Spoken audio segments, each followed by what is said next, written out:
Хайде да се разходим из Осака, замъка в Осака и да разберем защо там няма четвърти етаж, както и да надникнем в така наречения хотел Капсула. Първото ми впечатление в Осака беше, че навсякъде над главите ни по улицата имаше стърчащи кабели. Разходихме се малко и си оставихме нещата в нашия Капсула хотел, за който ще направя подробно видео по-нататък. Взехме се нещо дребно от супермаркета за хапване и се отправихме към замъка в Осака. Валяне доста дъжд, но беше много красиво, защото навсякъде имаше цъфнали череши. Влязохме и в самия замък, където има музей на японската култура и история, като интересно там е, че няма четвърти етаж. Число 4 често бива наричано от японците числото на смъртта, защото думата за числото 4 е подобна като произношение на японската дума за смърт.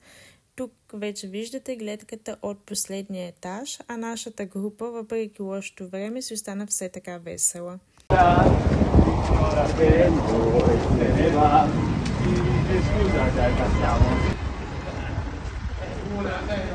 Скоро ще направя четвъртата част, в която ще ви разкажа за Капсула хотела. Ако видеото ви е било интересно, харесайте го и не забравяйте да ме последвате.